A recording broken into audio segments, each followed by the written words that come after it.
Bonjour et bienvenue sur une nouvelle vidéo sur ma chaîne YouTube, la chaîne du Frussien. Et le Frussien, c'est moi, Alexandre. Sur cette chaîne YouTube, je vous parle de la Russie d'aujourd'hui, la Russie dans toutes ses réalités, ses contradictions. Je vous parle de ma vie en Russie, où je dirige un cabinet de conseil en ressources humaines et recrutement. Et depuis 2020, j'accompagne les particuliers, également les particuliers qui ont des projets de vie et de travail en Russie. Je les accompagne par le biais d'un module qui s'appelle la Ruspatriation. La Ruspatriation qui est en fait un parcours par lequel je crée des parcours de vie, des parcours de déménagement, des parcours d'installation en Russie. Donc la Ruspatriation, je mettrai le lien dans le descriptif de cette vidéo, la Ruspatriation. À ce titre, j'ai écrit aussi récemment un livre blanc gratuit sur la Russie. Vous pouvez le télécharger, je mettrai le lien dans le descriptif de cette vidéo, un livre blanc sur la Russie d'aujourd'hui. Un livre blanc qui parle de la Russie sous des angles assez peu conventionnels et habituels. Donc téléchargez mon livre blanc et en commentaire, en mail, commentez mon livre blanc, posez-moi des questions, dites-moi ce que vous en avez pensé. Également, vous pouvez vous abonner à ma newsletter, le Rêve Russe qui est une newsletter que j'écris sur la Russie tous les mardis. Le Rêve Russe qui est une newsletter que je publie tous les mardis et dans laquelle je parle de la Russie d'aujourd'hui.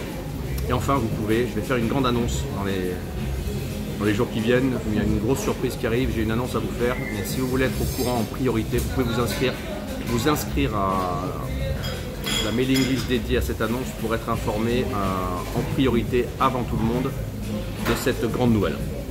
Voilà, je mettrai le lien dans le descriptif de la vidéo, mais vous pouvez vous abonner pour savoir ce qui va arriver. Aujourd'hui, petite vidéo rapide sur les élections, en fait, les élections présidentielles russes qui sont tenues. J'ai déjà fait 2 vidéos sur les élections présidentielles. Une première vidéo où j'expliquais pourquoi Poutine allait gagner. Je pronostiquais un score de 70% avec une participation de 70%. Une seconde vidéo dans laquelle j'expliquais pourquoi j'ai voté Poutine. Et enfin, aujourd'hui, je voulais faire une 3e vidéo sur le résultat des élections. Donc, les élections sont tenues. Elles ont vu une participation absolument record. Une participation absolument record dans l'histoire russe qui est 75%. Et Poutine a fait un peu plus de 85%. Donc, même mes prédictions positives ont été dépassées. Et je voudrais un petit peu parler des leçons. Les leçons de cette élection sur qu'est-ce qu'on peut en tirer, qu'est-ce que ça veut dire, qu'est-ce que ça signifie. La première leçon, c'est l'erreur occidentale. L'erreur occidentale, l'erreur des occidentaux, l'erreur des analystes. En fait, les occidentaux qui analysent, commentent et actuellement défient la Russie, militairement, économiquement, ne font que se tromper. Il y a une première grosse erreur sur les sanctions et l'économie russe. Vous vous rappelez notre ministre national génial qui a expliqué que l'économie russe allait s'effondrer. Mais voilà, tout le monde s'est trompé sur l'économie russe, tout le monde s'est trompé sur les sanctions, tout le monde s'est trompé en fait sur l'impact des sanctions, donc il y a une erreur colossale. Sur le plan militaire, ça a été plus long à se matérialiser. 2022, rappelez-vous, automne 2022, on nous expliquait que l'armée russe était finie, ils n'ont plus de stock, c'est cuit, il n'y en a plus pour longtemps.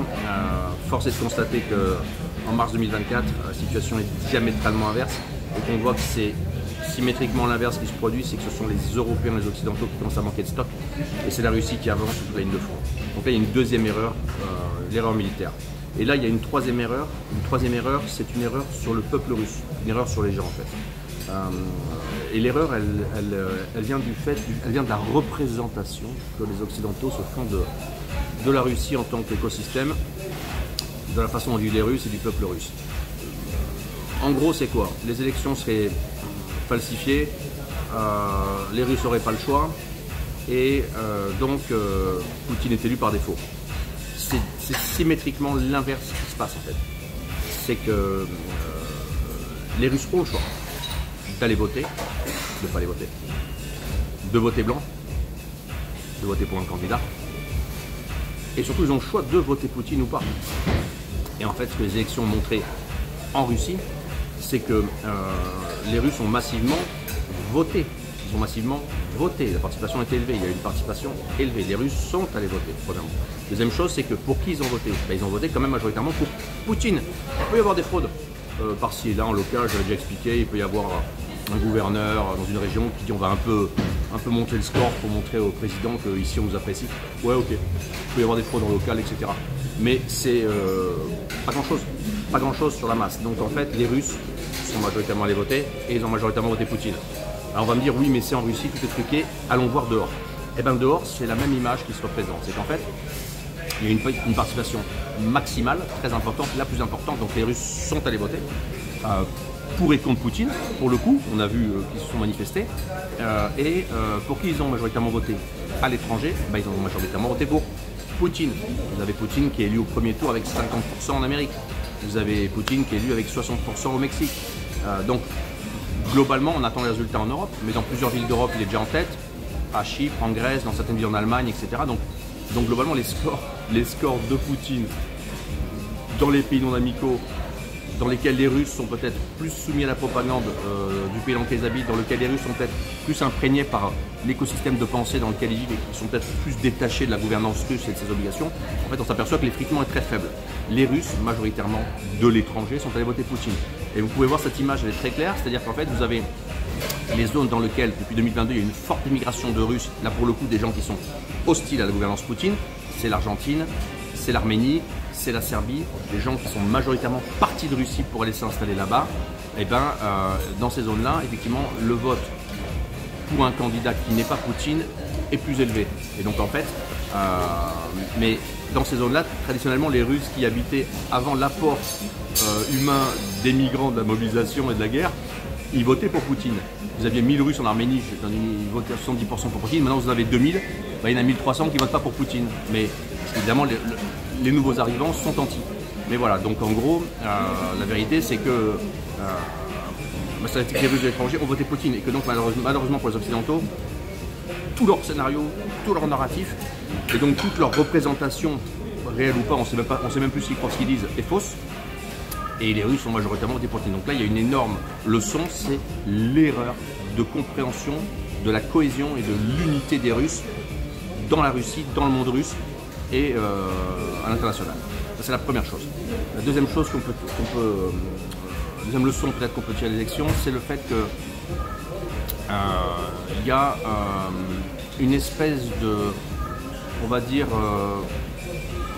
d'accord tacite chez les Russes, d'accord tacite en fait, qui s'est manifesté par ce choix de voter Poutine, de défiance occidentale, non pas parce qu'ils sont anti-occidentaux, bien au contraire, mais parce qu'il y a des choses qu'ils refusent en Occident. Et la principale chose qui ressort de tout ça, c'est que l'orientation de plus en plus, on va dire, sainement patriotique du narratif de l'autorité russe, l'évolution de la société vers une société russe plus patriotique, plus basée sur son histoire, sur son identité, sur sa tradition, sur son originalité, et bien ça marche. Ça marche. Et justement, ça rentre parfaitement en contentieux avec le fait que globalement, les Russes, majoritairement en Russie, mais surtout mais également dehors, les Russes refusent structurellement, humainement, l'agenda libéral gauchiste qui est en train de déferler sur l'Occident et qui est un agenda majoritairement sociétal, politique avec un petit p, etc. Ça marche pas. Ça ne plaît pas aux femmes russes, ça ne plaît pas aux hommes russes, ça ne plaît pas à la société russe, ça ne plaît pas au monde russe. Ils n'en veulent pas. Ils n'en veulent pas dans le Donbass depuis 2014, ils ne veulent pas l'intégration européenne, ils n'en veulent pas chez eux. Quand ils sont dans des pays qui déploient cet agenda, ils en souffrent. D'où le nombre de Russes qui reviennent. Et d'ailleurs, on voit bien qu'aujourd'hui, avec la Ruspatriation, le nombre d'Européens qui ont envie de fuir cet agenda est croissant. Donc le refus de l'agenda libéral-gauchiste occidental, notamment sociétal. La troisième chose, c'est que, indépendamment de tout ce qui se passe et de la tragédie en Ukraine, créée par les Occidentaux, le poutinisme, je pense, apparaît de plus en plus comme un nouveau gaullisme en fait. J'avais déjà expliqué il y a quelques années, écrit des articles sur le fait que le poutinisme pouvait devenir un nouveau gaullisme, et je pense que c'est en train de se réaliser. C'est-à-dire qu'en fait, le discours post-élection de Poutine, c'était qu'il rêvait d'une Russie encore plus forte, encore plus souveraine, encore plus libre, encore plus indépendante. Et en fait, c'est exactement ce que De Gaulle a fait de la France. C'est faire de la France une nation indépendante et souveraine. Et l'agenda Poutine pour la Russie, c'est faire de la Russie une nation, un état-civilisation plutôt, libre et souverain. Donc en fait, je pense que ce modèle de gouvernance, de projection politique, je pense qu'il va s'adapter à tous les pays du monde quasiment, sauf aux pays de l'Union européenne, parce qu'ils sont de facto dans une gouvernance libérale gauchiste sur le plan des mœurs, et ils sont soumis aux Américains. Moi, un peu de café. Cappuccino.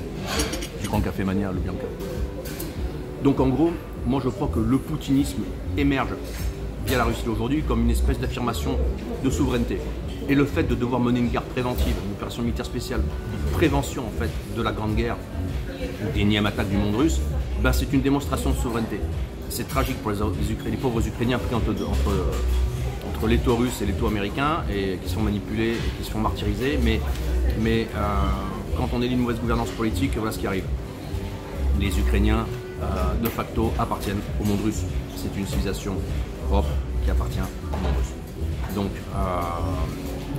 voilà, donc le poutinisme comme nouveau gaullisme, plausiblement, et comme modèle de gouvernance politique qui sera adapté à de nombreux États. La dernière chose, c'est l'humeur, peut-être. La dernière chose, c'est l'humeur. L'humeur dans le sens que les gens sont allés voter avec le sourire. Moi, je me suis baladé le jour du vote, samedi, dimanche. Il y avait du monde. Il y avait du monde dans les urnes. Les gens sont allés voter avec le sourire. Les gens sont allés voter avec conviction. Les gens sont allés voter avec positivité. Donc, globalement, le vote pour Poutine cette année, qui s'inscrit dans le cadre de tout ce qui se passe en géopolitique, de l'opération militaire en Ukraine, des sanctions, de l'agression occidentale contre la Russie, qui a échoué, et dans le cadre des 10 ans de la réunification avec la Crimée, tout ça crée une espèce de dimension, une espèce de ressenti moral printanier positif, le printemps russe. On avait parlé du printemps de Crimée, mais là c'est le printemps russe, le printemps du monde russe. Et donc, globalement, il y a une atmosphère extrêmement apaisée, sereine, calme. Les gens, on sent que l'histoire se déploie, on sent que l'histoire s'écrit et que le stylo qui écrit l'histoire, c'est la Russie. Voilà. Et peut-être une dernière chose, on m'avait demandé ce que je pensais de la mort de Navalny, pourquoi j'ai pas fait une vidéo dessus. Ben, j'ai pas fait une vidéo dessus parce que c'est un sujet triste et que fondamentalement c'est un sujet plutôt sans importance politiquement mais tragique humainement. Mais Poutine a dit quelques mots sur Navalny et du coup je voudrais dire comment moi je les ai compris. J'avais écrit, souvent écrit que Navalny était un pion, manipulé sans doute volontairement ou involontairement, sans bien se rendre compte ce qu'il faisait, je sais pas, ça reste pour moi un mystère. De penser qu'avec l'aide du département d'État américain on va renverser Poutine, je pense qu'il faut être sur une autre planète. Donc je pense qu'il s'est manipulé, je pense qu'il est allé trop loin, je pense que politiquement il était absolument pas un opposant de rien, puisque Navalny c'était des manifs de 30 000 personnes à Moscou, bon, c'est 10 000 personnes à Paris quoi. Quand il y a eu la révolution des neiges en 2011, je crois 2012, je sais plus, il y avait 100 000 personnes, c'est 30 000 personnes à Paris. Bah, c'est un triple Philippot quoi, ça va pas aller bien loin. Et que globalement, au présidentiel où il voulait se présenter en 2018, les sondages des agents étrangers le créditaient de 2%. 2%. Il a fait moins que le mec du LDPR sous le skiqué. Donc il n'y a aucune, en fait, contrairement à ce que les Occidentaux, encore une fois, leur narratif et leur tentation, il n'y a jamais d'opposition politique. Et les Russes ont toujours été plus inquiets que Navalny se fasse buter dans le centre de Moscou et qu'on dise encore c'est le Kremlin coupable. Donc évidemment que passer dans le système judiciaire russe en faisant de la tentative de déstabilisation de l'État russe, bah oui effectivement il s'est fait condamner, surcondamner, la machine elle est escalée, elle est dure, mais je pense qu'il le savait. Mais je pense qu'il a été trahi par ses sponsors qui lui ont dit rentre, t'inquiète pas, on te couvre à l'étranger, à l'international, et je pense que dès qu'il s'est fait condamner, tout le monde l'a oublié. Il a été trahi par ses sponsors occidentaux malheureusement. Donc le pauvre Navalny il est mort en prison. Comme a dit Poutine, c'est une triste nouvelle. Apparemment, donc, il y avait vraiment un projet potentiellement de le faire échanger. Et ce que je pense, c'est qu'en fait, il est beaucoup plus utile pour la Russie à l'étranger, sans pouvoir revenir, comme Khodorkovsky, que mort. Donc pour le Kremlin, vous imaginez, Navalny s'est fait buter dans notre prison, c'est que soit on l'a fait, soit on n'a pas su le protéger. Le deuxième scénario qui est le scénario que je pense, ils n'ont pas su le protéger. On meurt beaucoup dans la prison russe chaque année, pas que Navalny qui meurt. Malheureusement, le système pénitentiaire russe est très dur, surtout dans certaines colonies. Donc je pense que pour les autorités russes, il était beaucoup plus utile à l'étranger, en liberté, en bonne santé, avec sa femme et sa fille, neutralisé politiquement, que mort. Vous imaginez Navalny en réfugié politique à Paris, en train de faire une manif tous les samedis avec les grands cornichons de Russie Liberté, les 50 technos là, et Anne Jante, élu des Français de la circonscription Russie-Chine, en train de scander des slogans Poutine démission et Russie liberté. J'imagine l'administration présidentielle au Kremlin en train de regarder et de se marrer. Mais non, les Occidentaux sont cyniques, ils ont préféré, à mon avis, par des biais indirects, le faire tuer. C'est vraiment triste. Donc voilà, mais voilà, pour l'affaire Navalny, je pense que le sujet est clos dans le sens que c'est ce qui s'est passé selon moi et que la page est tournée. Voilà, donc maintenant, qu'est-ce qui va se passer? Maintenant, on va arriver à l'investiture, il y a un grand projet sur 6 ans de la gouvernance Poutine pour le dernier mandat qui est 2024-2030. Je ne veux pas entendre de l'agenda 2030 Russie, ça n'existe pas. C'est un hasard de date. L'étape d'après, c'est que pour les 6 prochaines années, la Russie va continuer son propre modèle de développement. Je pense que les élites russes vont tenter de rendre la Russie plus indépendante, plus souveraine, plus forte.